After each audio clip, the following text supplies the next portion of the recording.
Hey y'all, and welcome to Recovered, Interviews with Alcoholics, a podcast from the Magdalen House, a recovery community for alcoholism. We are a 501c3 nonprofit organization based in Dallas, Texas, and known affectionately by many as Maggies. Every first and third Wednesday, we bring you a new release from one of our 3 podcast series. In the Recovered series, a recovered alcoholic active in our community shares experiences from their recovery journey as they work the 12 steps to achieve sobriety and sustain recovery, with your host, me, Bryn Hansen, recovered alcoholic and the community program manager here at the Magdalen House. Whether you're in recovery yourself, contemplating giving it a try, curious about sobriety, or supporting someone who is, we are so glad that you're here. Thanks for listening. Hey y'all, welcome to Recovered, Interviews with Alcoholics. My name is Bryn Jarvinen. I'm your host. I'm also a grateful recovered alcoholic. And today, we get to talk with one of the men in our community who we're so lucky to have. He volunteers at the men's house. He chairs meetings there. He sponsors guys at the house. And so I'm really excited to hear about his experience, strength, and hope. So would you like to go ahead and introduce yourself? Sure. Thanks for having me today. My name is Lance Travis. I'm a recovered alcoholic. My sobriety date is February 22nd of 2022. So I am now almost 54 years old. So I was 51 when I got sober, which means I've got about 2.5 years of recovery and 37 years of active progressive alcoholism. Drinking practice. Yes. So a nice, long, thorough, as we say, step 1 experience. Okay. Which seems to have so far stuck. Hey, a really powerful, strong first step experience just helps you further in long-term recovery. That's what my sponsor told me from the very beginning. I spent a minute a little upset that most of my life was gone. Yep. When I saw it for what it really was, and I started working with guys that were getting sober in their 20s, I was a little upset at the beginning, a little upset with God that I was so ignorant for so long and that just for one reason or another did not find this experience. The truth is, I know today the truth is, it wouldn't have worked one day sooner. Right. Not one day. Yeah.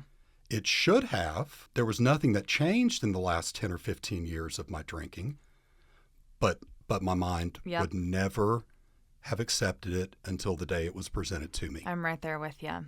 Yeah. Open-mindedness. Wasn't ready to hear it. Right. The end is the end. Mm-hmm. These family members ask me every time I'm in the family group, when is the end? Tell me when the end is. And the answer is, unfortunately, we don't know. Mm-hmm. It is when it is. And hopefully for those of us that are on the other side, we got it, quote unquote, in time. Yeah. It's not in our time. It's just in time. And my sponsor said from the beginning, easier to hang on to if we're really done. I agree. And so we were at least really done. Yeah. And now, had you ever tried to get sober prior to 51? Not classically. Okay. About 15 years before, it had gone really off the rails. It was about the same level of badness for the last 15 years, which is just amazing to have even lived through that. Be alive. But my kids were little, and my wife came to me and said, this has to stop.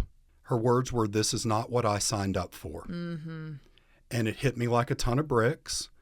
And she was right. It's not what she had signed up for. And it wasn't me when we met and married. Mm-hmm. I drank, but it wasn't like this. I had not completely lost the power of choice. Okay. I had lost the power of control probably at 14.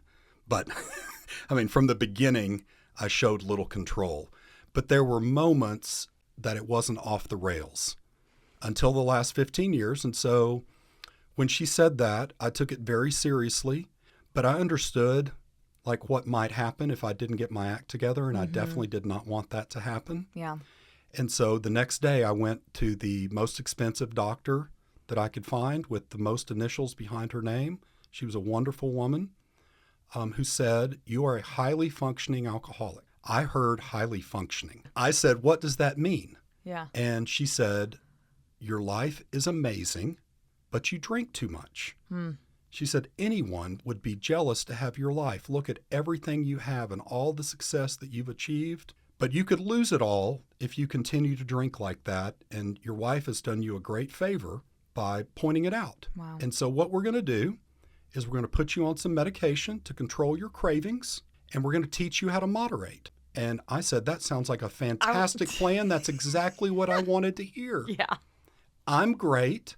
I just need to cut it down a bit. Yeah. So I went on the medication. I cut it down for about 3 days. Then it crept back slowly. I lied to her for the next 9 months, the doctor. Mm-hmm. As we do. And I lied to my wife for the next 15 years. As we do. It was very clear to me early on, so that it was never an attempt to quit. Yeah. It was an attempt to find out what was wrong with me, honestly, and quote unquote, get help and moderate. And control and manage. Correct. Our greatest obsession. She didn't tell me what I wanted to hear because I wanted to hear it. She thought that was the answer. Yeah. She never mentioned 12-step program. She never mentioned abstinence. She never mentioned the physical allergy. All the stuff that I later heard, not one mention of, not that I would have listened to it if she'd said it. Right. But when it went quickly off the rails again, my reaction was not, I need to get a different kind of help or reassess. That was not my reaction. My reaction was, this is horrible, and no one can ever know ever again. We are taking our problem and we are going deep, deep, deep undercover, no matter what that means. Now, an alcoholic of my variety cannot always keep it as deep undercover as I would like. Or we think we are doing. Certainly, I thought that people didn't know it was as bad as it was. Some people I did keep it. Apparently, when I made amends to them, I was told that I kept it successfully hidden from them. I didn't keep it successfully hidden from my wife. Yeah. She lived with me. She saw the downward progression, but at some point became a trauma victim and was out of resources to help. I was beyond human help. And she works an amazing Al-Anon program now, but before she knew about any of the things in our book, she had already come to the conclusion that I was beyond human help because at some point she quit thinking she could solve my problem. She never gave up on me, but she didn't know what we were going to do, and I didn't either. She had come to realize like her own powerlessness. Correct. Yeah. Not in a great way at first. I Right. mean, that was not a freeing thing to her at the time. She's found freedom in that now, but that has taken both of us walking through a multi-year recovery journey together. Yeah. And I'm just so happy we were able to do it together. That is beautiful and amazing. It was definitely a miracle. Yeah. Part of what I did in early recovery was spend a lot of mental energy trying to figure out the miracles. I'm an analyzer. I'm a spreadsheet guy. When I told my doctor I was type A, she laughed her rear off and said, "Oh, honey, you make the type A's look so normal. We call you type AAA." I own that. That is me. It led to a lot of success in my non-drinking life. Right. It's the same thing. It's the same side of the coin that took me to the bottom of the barrel of the drinking. It's a drivenness beyond logic. Yeah. Well, and I think because the book talks about that we had willpower in other regards. A ton. Right. But extraordinary. When it came to alcohol, not so much. But I think that that's what can keep a lot of us out for longer, is that high functioning. One of the things that still disturbs me when I hear some conversations about alcoholism is a reliance on outside consequences. Right. I will hear a lot of well-meaning people. It started with the doctor that described me as a high-functioning alcoholic. She said the reason we don't need to go to deeper extremes is you're not having consequences. Now, I didn't tell her or didn't even understand at the time what my inner consequences were. Yeah. But when she said that, she meant jail, divorce, financial ruin, homelessness, chronic terminal medical issues. Right, which is the idea that we have in our head of what a alcoholic Correct. is. Those are the goalposts that I set for myself as to when I would get help. And although I deserved, in the cosmic sense, all of those consequences 1,000 times over, I never had them. Still to this day, I never had them. Yeah. It's not because I didn't engage in the behavior that should have led to them. I was simply uncaught. Yeah. I now know my truth is none of those consequences would have ever stopped me. They never had anything to do with my alcoholism, and they never had anything to do with my recovery. It is nowhere in my program that because I have not had my third DWI, I am not a real alcoholic. Because that outside stuff had nothing to do with how hopeless I was inside. But the farther I get away from the liquid, the more I understand that my true problem was never about the liquid. Yep. And that is hard for a person in active alcoholism to hear or believe.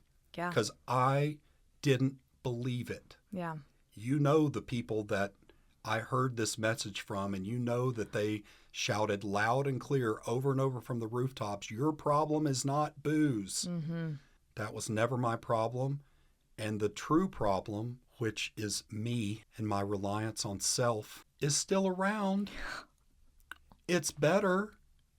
But the booze, truthfully, went away in a relative flash.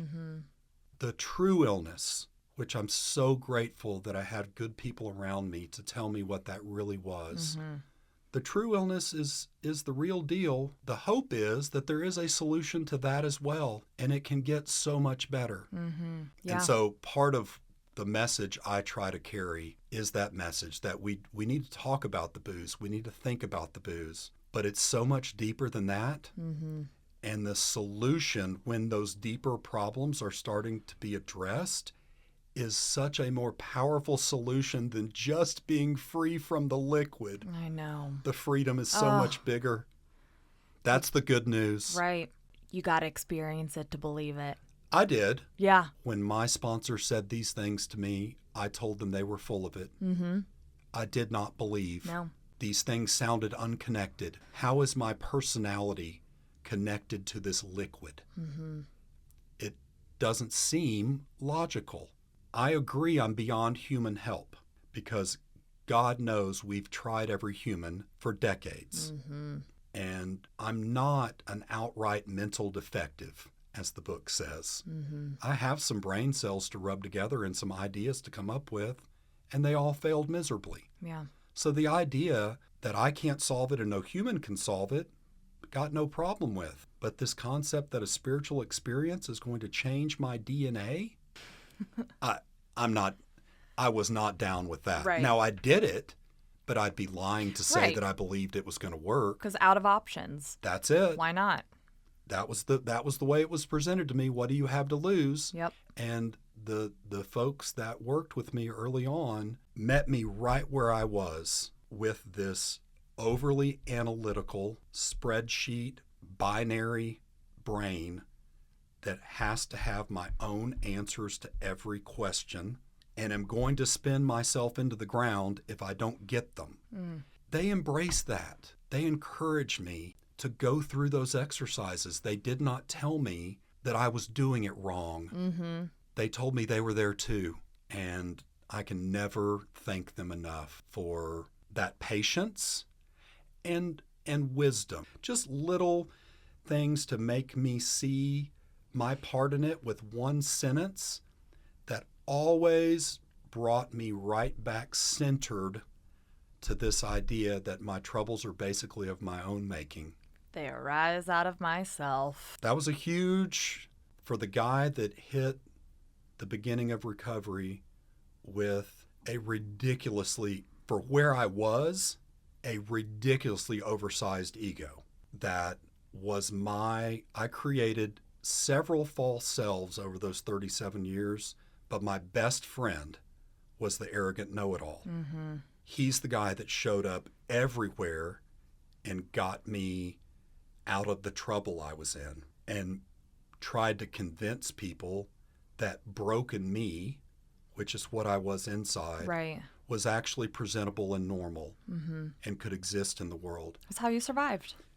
And the patience with which those people went about piece by piece deconstructing that super annoying ego. I mean, I look back and think, how and why in the world did they put up with me for one day? Because I was intolerable. I was unlovable, but not to them. And they were strangers. Strangers. Yeah.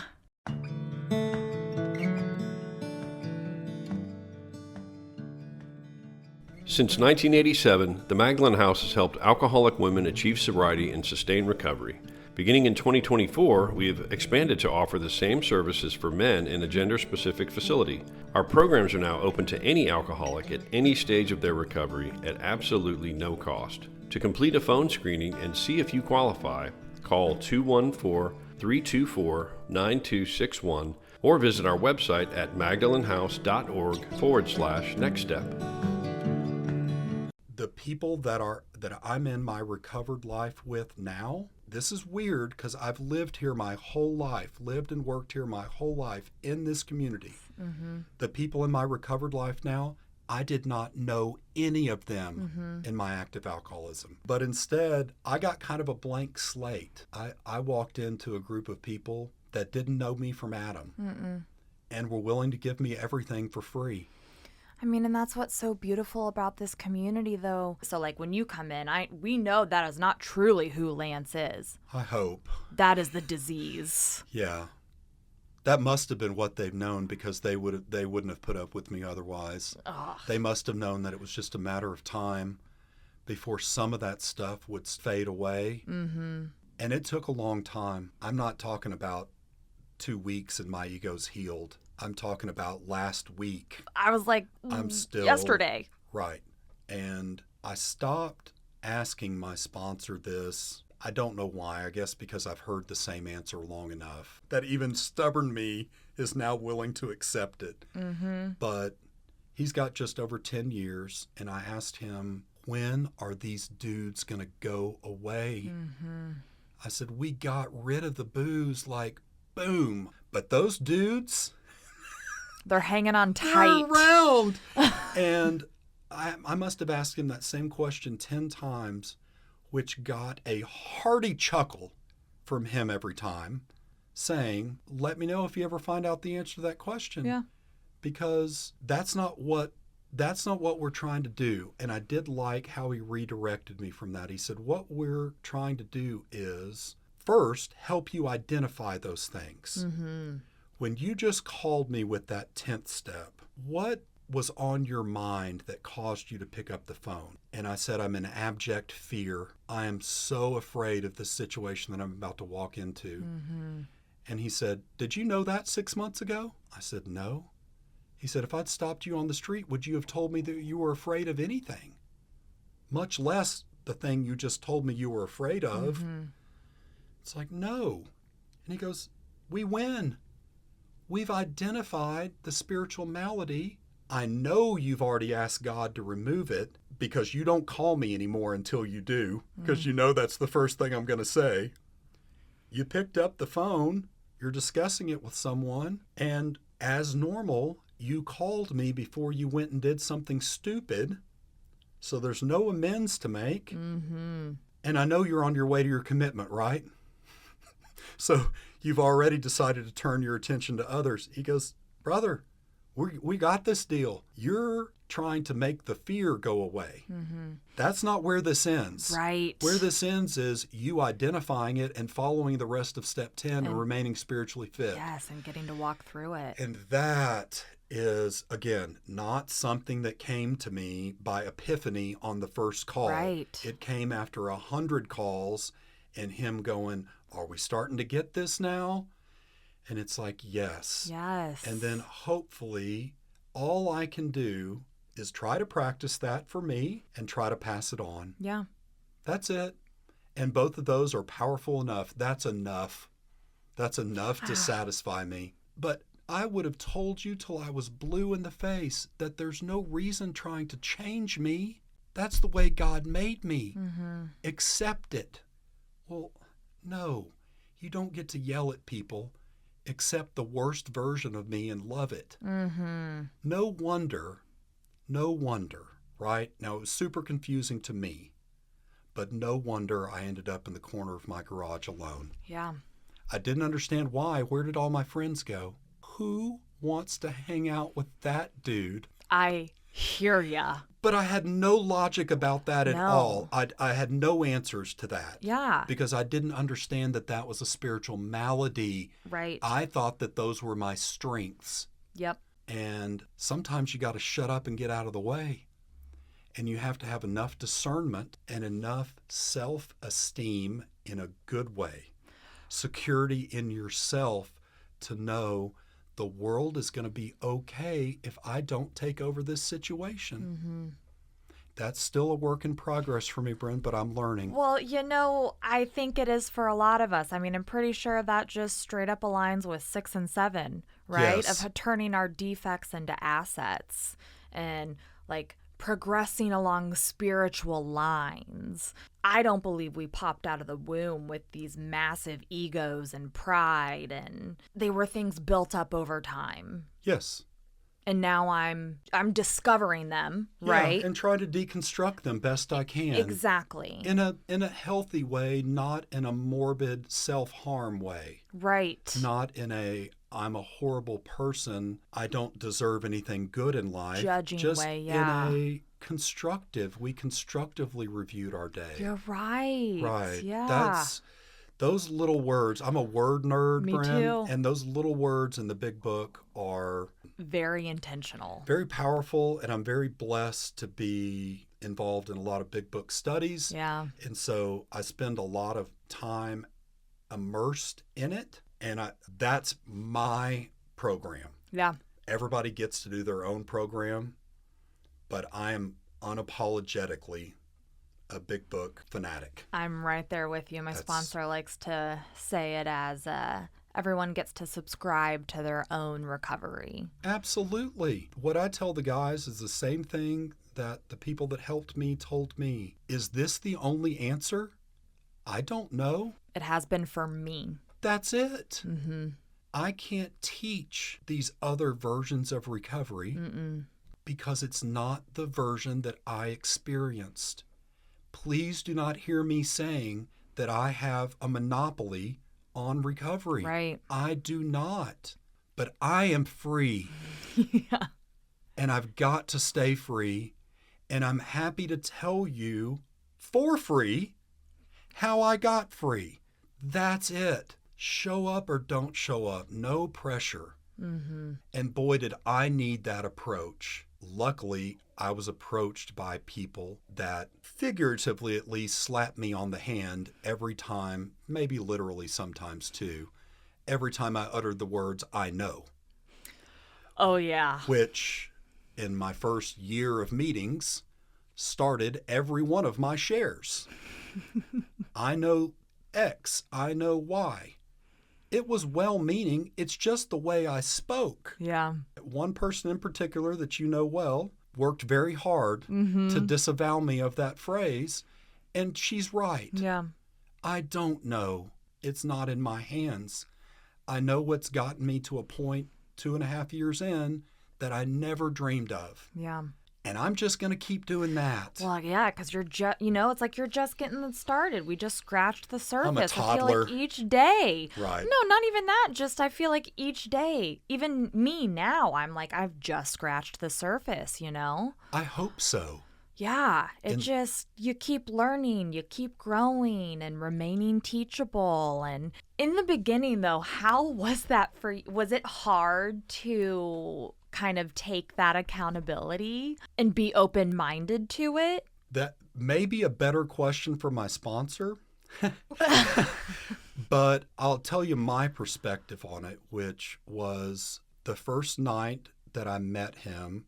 Can I tell you a little bit of that story? Absolutely. Because it's all people that we know very well that are all very special to me. So I woke up the morning of February 21st, the day before my sobriety date. And I looked in the mirror that morning when I came to. Was very surprised to come to. What I had done over the previous few days, I should not have lived through. And I looked in the mirror and had the first conversation I'd had with God, and that I knew of in 20, I guess at that point, 24 or 25 years. The last one that I remember having with God is when my wife opened the door on our first blind date, and God said, "That's her."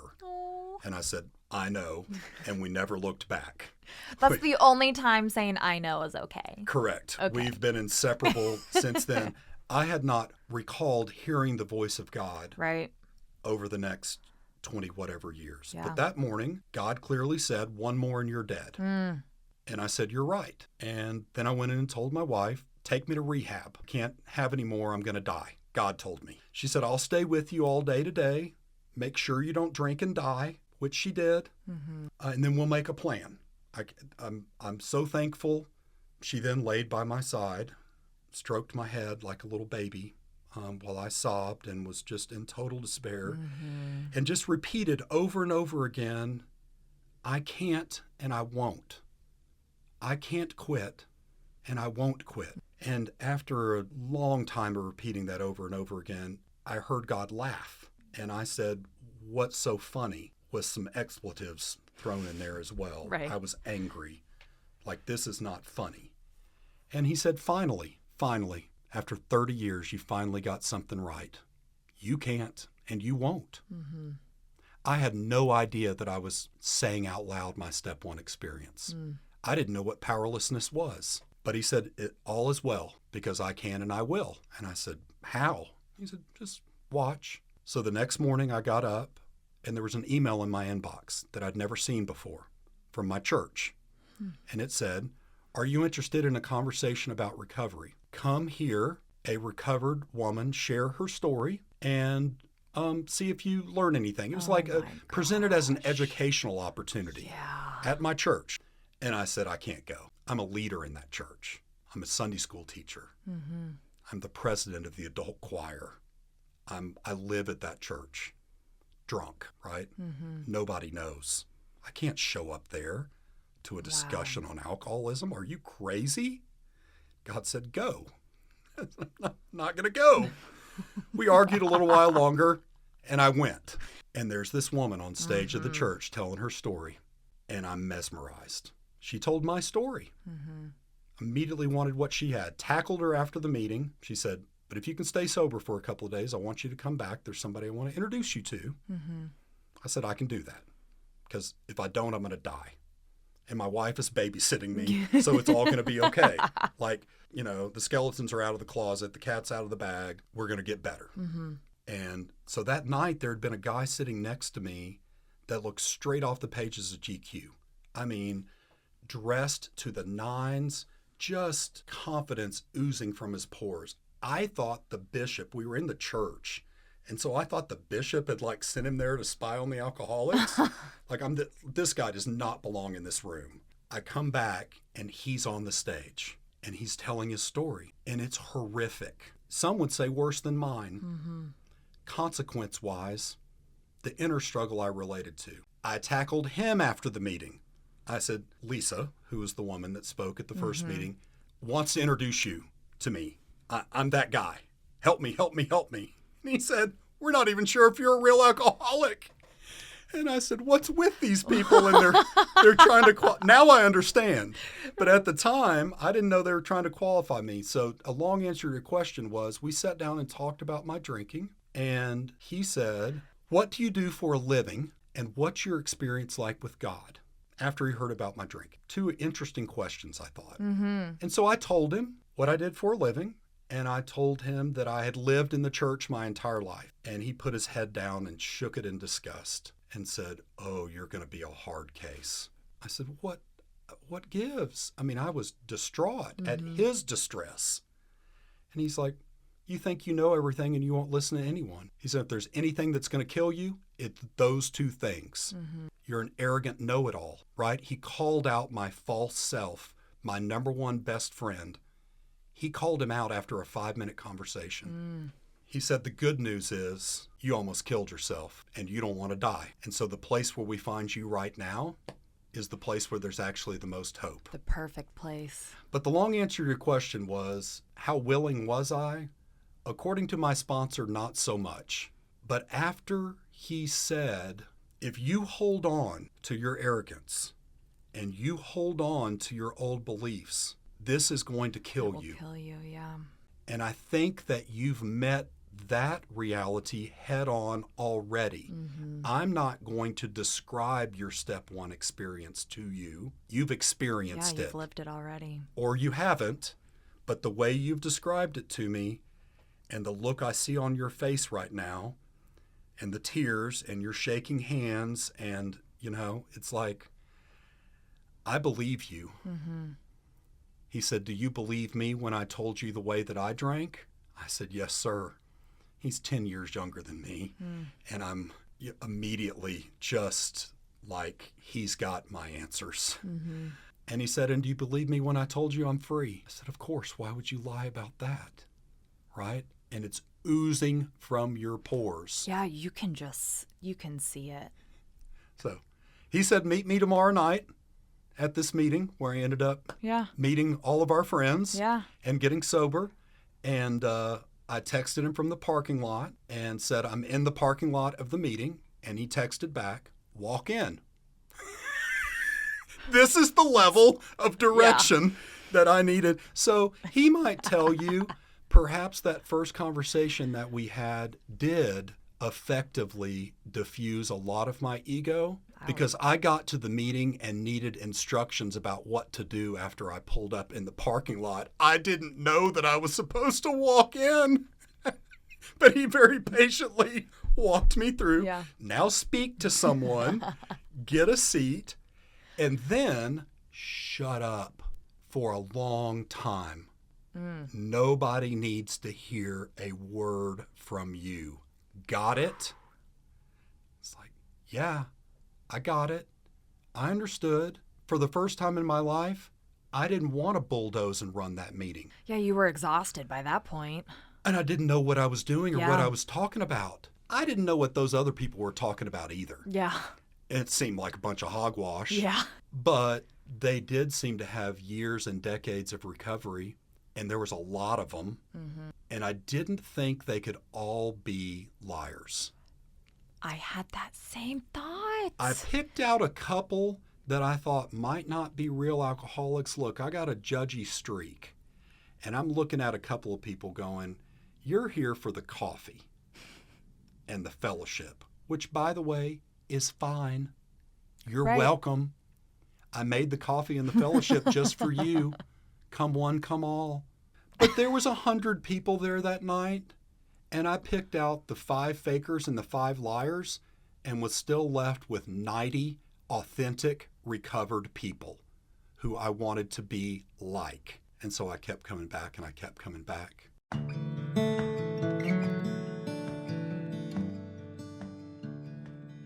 This podcast is made possible by donors of the Magdalen House. All donations help us provide programs and services to alcoholics and their families at absolutely no cost. If you'd like to donate, text Maggies to 44321 or visit magdalenhouse.org/donate.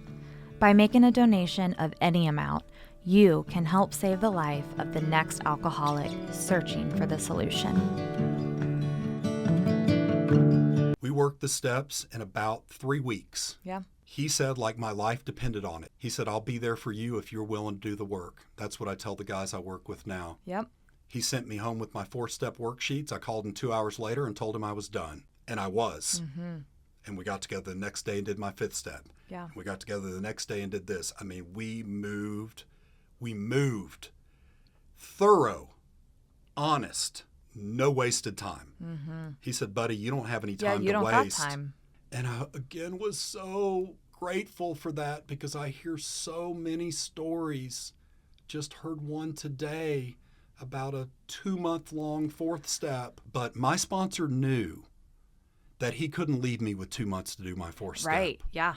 And he said, finish it or don't finish it. If you don't finish it, don't call me. When I started making amends, he walked me through them. Do them or don't do them. If you don't do them, don't call me. Mm-hmm. When I had made the first one and I called him, which was to my wife, I told him how it went, and I didn't think it had gone well. And he said, "Oh my God, man, that's a miracle."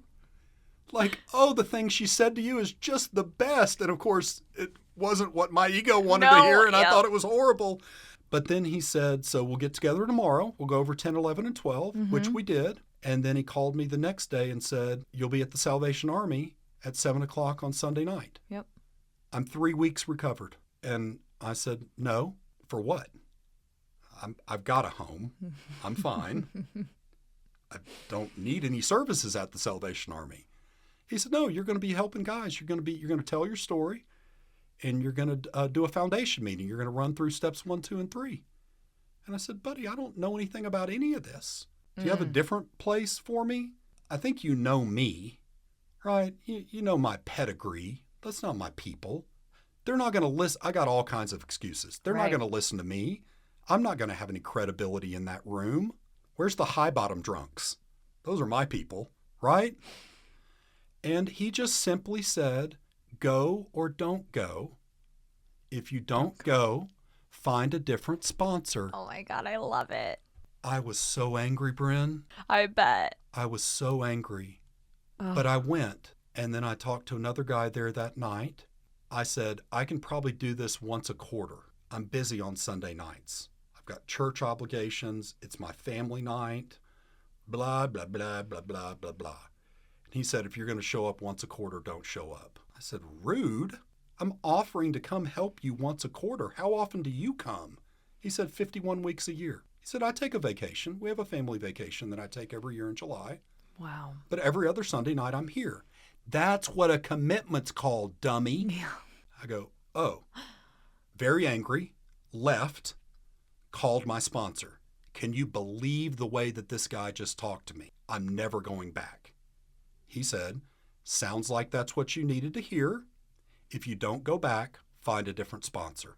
My sponsor said, "By the way, I've got a line of guys around the block, literally, that want me to help them, and I want to help every one of them. I want to try. And what that means is I'm not going to waste my time with somebody that doesn't want to get better." Yeah. And I said, "I want to get better." He said, "Not when you're telling me you're not going to do the things I've asked you to do." Right? We discussed that on our first meeting. If you want to get better, you have to forget your ideas and take my ideas. So every time I would come up with my own ideas, he would just simply say, "I guess you don't want to get better." Yeah. And you want to talk about just a gut shot that even the best arguer, which I'm a pretty good one, cannot argue with. That was it. Yep. I had met my match. The people that God put me in front of to teach me recovery. So what is life like today? Living in the solution. Like, obviously not every day is rainbows and butterflies, right? But being equipped with these tools and practicing these principles in this solution, like, what does life for Lance look like today? It looks calm, which would have never been a descriptor applied to any part of my life. I still enjoy achieving things personally and professionally. Yeah. And I still work hard, sometimes too hard, to my detriment, to achieve those things for less than perfect motives. Better motives than I had. Right. My motives in the past was to bulldoze everyone and accumulate as much stuff as I could. Right. All self-serving. By the way, I did really good at that. I bulldozed everyone out of my life, and I had a big pile of stuff that I just sat on by myself. Yeah. Yeah, I accomplished that goal. Yeah. Just ended up not being a very worthwhile one. Right. So today, it's calm. I take it easy with the hamster wheel in my head. Yeah. Again, back to my best and worst traits are the two sides of the same coin. I was blessed with a very high horsepower motor. I joke that God put an extra hamster on my wheel and gave him meth, right? I mean, those guys run really fast. That's part of what I was struggling with throughout my alcoholism. Yes. was to slow down those wheels. I get you. By the way, to quote another one of my favorite lines from the Big Book, it didn't work. But I tried. Over and over. And so now those wheels generally run at normal speed. Yeah. Generally. And when they don't, I was talking to the guys in the house about this today. The beautiful thing is, God blessed me with these things called feelings, which I didn't have for decades. When they started to crop up, I immediately numbed them with ridiculous amounts of that liquid.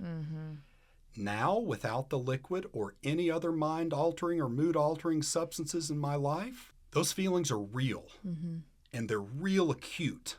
They come on fast and they come on strong. Hard. And I don't like to feel bad anymore. And so when that bad stuff comes on, which it does in unpredictable waves, not daily, but they're not all gone. But when they come on, I have a program. I know how to quickly, there's that phrase, I did it. I think that the book gives me suggestions about how to quickly course correct. Right. And one of the horrible things that I also did in all of my active addiction is fight against course corrections. I'm going to barrel on ahead in the dumbest way possible.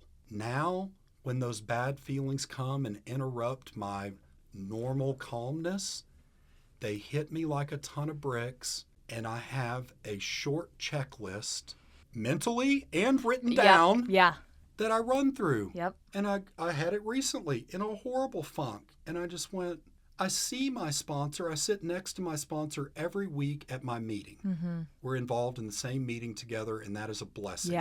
But that is our meeting. That is not sponsor-sponsee time. We say hi. We try to help others. We ask each other how the family is, but that's not 10th stepping. And so as this funk grew and grew and grew, I checked my phone log and said, how long has it been since you called him? Answer, 6 weeks.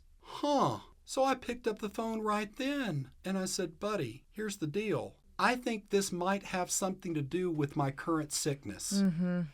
I don't know, but I'm running through my checklist, and the first thing that came up is, you have been totally living in self-reliance for the last 6 weeks. You have not 10th stepped once while going through some of the most professionally tumultuous stuff of your career. You're handling it. This pain shall cease. Just get through it. Just get through it, man. Just push through it. Don't bother him. Of course, it's no bother to him. No.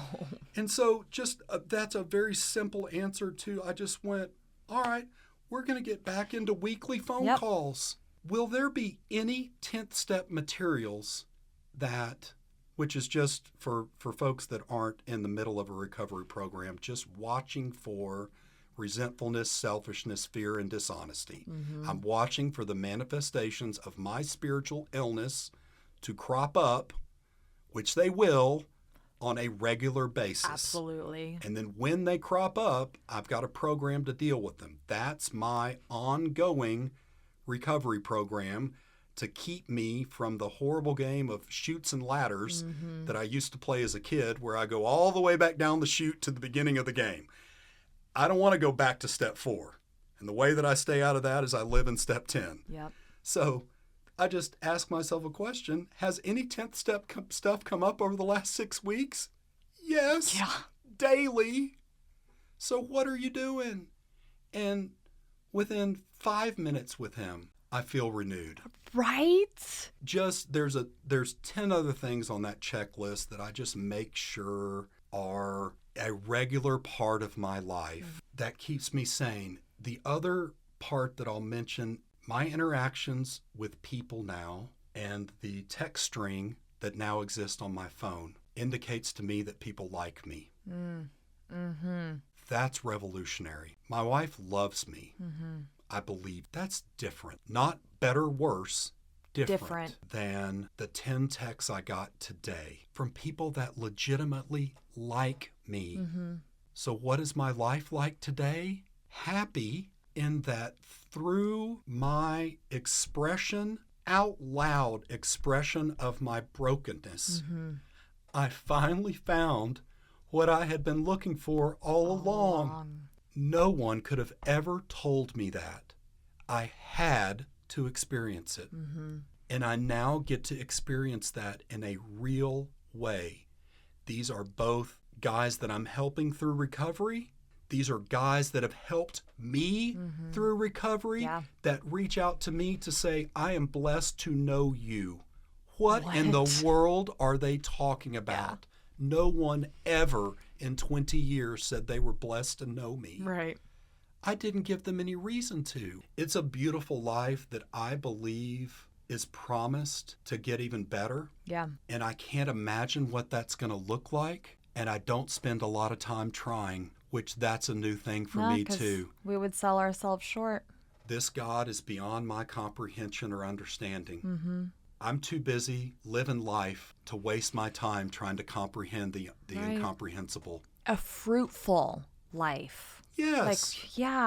And a purposeful life. I'll be 54 soon. I'm not going to try to put a square peg in a round hole. Done with that. Yep. But I'm not going to waste a day. And so when you guys call me and say, can you help us out with this thing today? The answer is always going to be yes. Yeah. Because I don't know what's going to come from that. And I'm not 24. I don't get 4 other lifetimes to live this. You know, I got what's right in front of me, and I'm going to do it. And we'll see what God reveals to me tomorrow. Right. More shall be revealed. But I'm open. That's so wonderful. Thanks. Thank you so much, Lance. Anytime. Y'all, men out there, if you want to catch Lance, you can catch him at the men's house every Wednesday at 2:30 p.m. Come get to know him. We'd love to have you. I'm sure Lance would love to meet you. I would. If you miss that, sometimes I'm at Next Step on Thursdays and Saturdays too, and generally hanging around the house for barbecues and walks around the neighborhood and family group and birthday night and whatever Maggie's has got going on. Because when I'm close to this community, I'm well, and when I'm not, I'm not. Yeah. And I want to stay well. Thank you, Lance. We're so grateful for you. Thanks for having me, Bren. Absolutely. I hope you guys enjoyed this as much as I did, and we will catch you on the next episode. Bye. This has been Recovered, Interviews with Alcoholics, hosted by Bren Hansen and brought to you by the Magdalen House. I'm Kelsey Amos, host of our Recover Ed podcast series. We hope you've enjoyed this podcast. Tune in every first and third Wednesday for a new release from one of our 3 podcast series. To learn more about the Magdalen House and the services we offer, visit magdalenhouse.org or follow us on your favorite social media channels by searching for the Magdalen House.